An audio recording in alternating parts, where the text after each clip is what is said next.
Welcome to my YouTube channel എൻ്റെ വഴികൾ. ഏവർക്കും എൻ്റെ വഴികളിലേക്ക് സ്വാഗതം. ഹൂത്തികൾക്കെതിരെ ഇസ്രായേലിന്റെ അതിശക്തമായ വ്യോമാക്രമണം. ആക്രമണത്തിൽ ഇസ്രായേലിന്റെ കൂടെ അമേരിക്കയും ബ്രിട്ടനും പങ്കെടുത്തു. യമനിലെ 2 തുറമുഖങ്ങളിലും ഒരു പവർ സ്റ്റേഷനും ആക്രമണത്തിനിരയായി. ഗസയിൽ നിയന്ത്രണമില്ലാതെ ഇസ്രായേലിന്റെ വ്യോമാക്രമണങ്ങൾ. നിരവധി മരണങ്ങൾ, വിലാപങ്ങളും തേങ്ങലുകളും ഒഴിയാതെ ഗസ.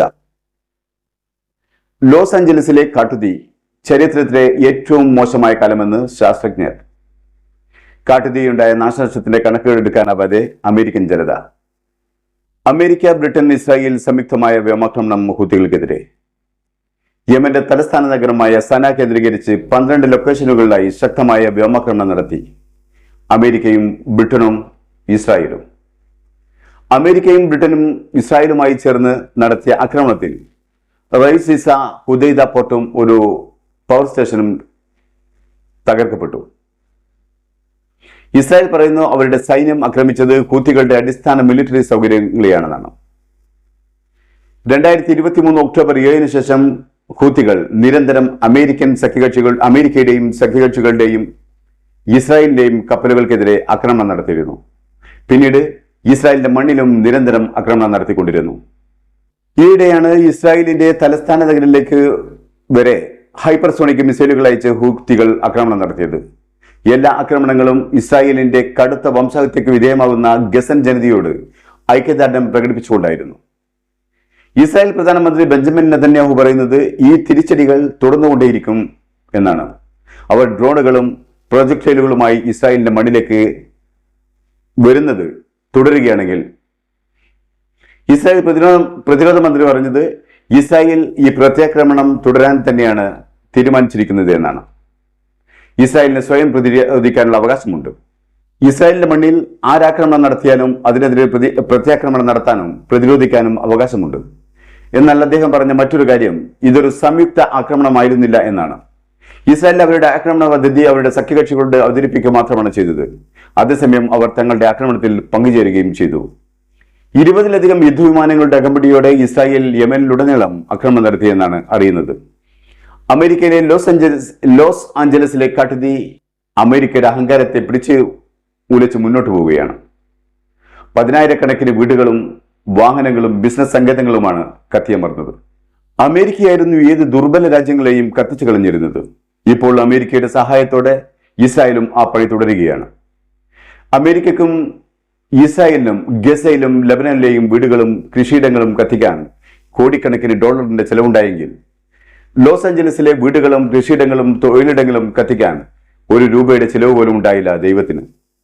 ഇസ്രായേലും അമേരിക്കയും മിലിറ്ററികളെയും മിസൈലുകളുടെയും ഉപയോഗിച്ച് ഫലസ്തീനികളെയും ലബനീസ് ജനതയെയും കൂട്ടപ്പാലായനം ചെയ്യിച്ചപ്പോൾ അഹങ്കാരികളായ അമേരിക്കയുടെ തെരുവ് ഓരങ്ങളിലൂടെ നിലവിളിച്ചുകൊണ്ട് അമേരിക്കക്കാരെ ഓടിക്കാൻ ദൈവത്തിന് ഒരു പണച്ചെലവും പ്രയാസവും ഉണ്ടായില്ല. സ്വന്തം ഘോരയും സമ്പാദ്യങ്ങളും കത്തിക്കരയുമ്പോൾ തിരിഞ്ഞു നോക്കി ഓടേണ്ടി വരുന്ന ഗതികേട് അമേരിക്കക്കാരൻ നന്നായി മനസ്സിലാക്കി ഈ നിമിഷം. കാട്ടുതീയുടെ കൈകളിൽ നിന്ന് രക്ഷപ്പെടാനാവാതെ 10 പേർ മരിച്ചെന്നാണ് കണക്കുകൾ സൂചിപ്പിക്കുന്നതെങ്കിലും മരണസംഖ്യ ഉയരാൻ സാധ്യതയുണ്ടെന്നാണ് പറയപ്പെടുന്നത്. തീ പല ഭാഗങ്ങളിലായി പടർന്നു കയറുന്നത് കാരണം നിരവധി പ്രദേശങ്ങളിൽ നിന്നും ആളുകളെ കൂട്ടത്തോടെ ഒഴിപ്പിച്ചുകൊണ്ടിരിക്കുകയാണ്. ലോസ് ആഞ്ചലസിൽ നിന്നും ആയിരങ്ങളോട് ഒഴിഞ്ഞു പോകാൻ ആവശ്യപ്പെട്ടിരിക്കുന്നു. കാലിഫോർണിയയിൽ 1400-ലധികം അഗ്നിശമന സേനാ അംഗങ്ങളെയും ദേശീയ ഗാർഡുകളെയും വിന്യസിച്ചിരിക്കുന്നു. ഇത്രയും സന്ദർഭങ്ങളിൽ പലപ്പോഴും ദൈവത്തിന്റെ സഹായഹസ്തം പോലെ മഴമേഘങ്ങൾ ഉണ്ടാവുകയും മഴ പെയ്ത് കാട്ടുതീ അണയുകയും ചെയ്യാറുണ്ട്. എന്നാൽ ലോസ് ആഞ്ചലസിന്റെ ആകാശത്ത് ഒരു മഴക്കീറ് പോലും കാണാനില്ലെന്നാണ് സത്യം. പകരം ഭീമൻ ടാങ്കുകൾ വഹിച്ചുള്ള ജെറ്റുകൾ ആളിപ്പടരുന്ന അഗ്നിക്കമ്പുകളിലേക്ക് വെള്ളം കോരിച്ചെറിയുന്ന കാഴ്ചയാണ് കാണാവുന്നത്. വടക്കൻ ഗസയിലെ ജനങ്ങൾ പട്ടിണിയിലാണ്. പോഷകാഹാരക്കുറവ് മൂലം കുഞ്ഞുങ്ങൾ മരിച്ചുവിടാൻ തുടങ്ങിയിരിക്കുന്നു. ഐക്യരാഷ്ട്രസഭ പറയുന്നത് സുഭിക്ഷമായി കഴിക്കാനുള്ള ഭക്ഷണം ഗസൻ ബോർഡറിൽ കെട്ടിക്കിടക്കുന്നു എന്നാണ്. ഇസ്രായേലിന്റെ പൈശാചികമായ വിരോധം മാത്രമാണ് ഗസൻ ജനതയെ പട്ടിണിക്കിട്ട് കൊല്ലുന്നത്. ഹ്യൂമാനിറ്റേറിയൻ പ്രവർത്തകർ പറയുന്നത് വടക്കൻ ഗസയിലെയും തെക്കൻ ഗസയിലെയും ജനങ്ങൾ തീർത്തും ഒറ്റപ്പെട്ടിരിക്കുകയാണെന്നാണ്. ഗസയിലുടനീളം പട്ടിണി അതിന്റെ ഏറ്റവും മോശമായ അവസ്ഥയിലേക്ക് മൂർച്ഛിച്ചുകൊണ്ടിരിക്കുകയാണ്. ഇസ്രായേലിന്റെ കടുത്ത നിയന്ത്രണം ഫലസ്തീനികളെ തീരാ നരകത്തിലേക്ക് തള്ളിയിടുകയാണ്. 90 ദിവസത്തിന് മുകളിലായി ഗസ ഇപ്പോഴും ഇസ്രായേലിന്റെ കടുത്ത ഉപരോധത്തിലാണ്. വെള്ളം, ഭക്ഷണം, മരുന്ന് എന്നിവയുടെ ഉപരോധത്തിന് മാറ്റമില്ല. എന്തിന് മാനുഷിക സഹായങ്ങൾ എത്തിക്കുന്നവരെ തടയുന്നു. ഗസയിലെ പൊതു കിച്ചണുകളിൽ കുട്ടികളും വലിയവരും ഒരുപോലെ ഭക്ഷണത്തിന് വേണ്ടി കലഹിക്കുന്ന കാഴ്ച നിത്യസംഭവമായിരിക്കുന്നു. ഒരു നേരമെങ്കിലും വിശപ്പടക്കി ഭക്ഷണം കഴിക്കാനാവുന്നില്ല ഗസയിലെ പലസ്തീനികൾക്ക്. ഒരു പാത്രം കഞ്ഞിക്ക് വേണ്ടിയാണ് ചാരിറ്റി കിച്ചണിന് മുമ്പിൽ അവർ ബഹളം വെക്കുന്നത്.